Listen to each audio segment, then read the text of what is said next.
Bueno, hoy vamos a hablar de los 10 negritos, específicamente de 3 personajes. Comencemos. Al comienzo de la novela y de la obra se le notaba muy firme en su papel de secretaria y bastante feliz y augusta.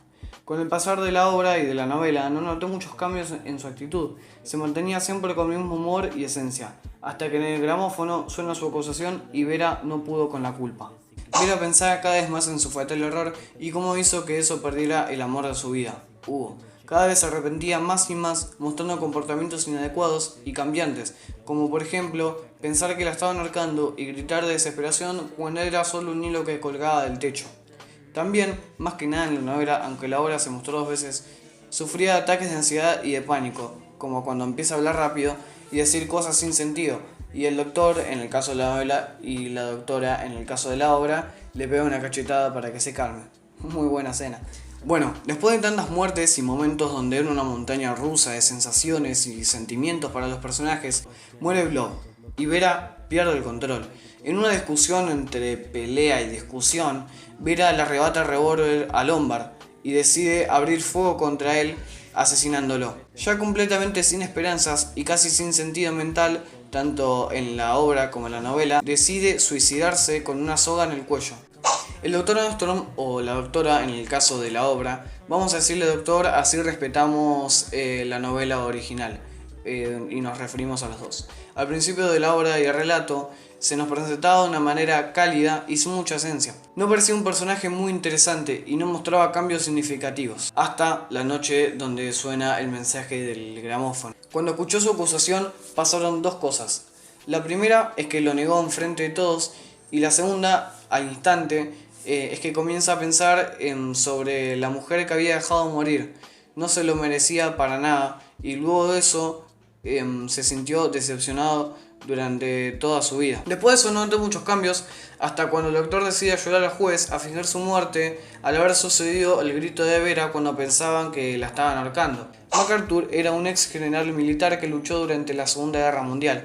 A este se le acusó de haber matado a sangre fría al amante de su mujer. Luego de esa noche se le mostró bastante arrepentido, aunque durante el relato, tanto como en la obra, no se mencionaba bastante. Pero a medida que suceden las muertes, va entendiendo y aceptando cada vez más y más su destino: morir. Él fue el único que, antes de ser declarado muerto, aceptó la idea de que iban a morir todos en la isla, que no había escapatoria. El juez decidió asesinarlo mientras que se encontraba a las orillas de la isla, reflexionando y pensando en pura tranquilidad sobre la muerte de Arthur Richmond, el amante de su mujer. En la obra no fue muy claro cómo es que fue su muerte, pero se da a entender que la doctora lo encuentra con el cráneo brutalmente golpeado, pero nos informamos de más detalles cuando la jueza lee el manuscrito. La primera diferencia que podemos notar es el carácter de Vera a diferencia de los otros 2 personajes. A lo largo del relato podemos ver diferentes actitudes, pero la que más destaca es la de perder el control y entrar en pánico. Tanto en la obra como en el relato se nos presentó a una Vera como una mujer firme, pero al mismo tiempo muy débil. Eso lo hace muy diferente al general, que supera bastante bien el asesinato que cometió, pero también se siguió arrepintiendo durante toda su vida, aunque no lo muestra mucho. La gran diferencia que vamos a notar más que nada en la novela es que él acepta la muerte y su destino. Es valiente, aunque con miedo.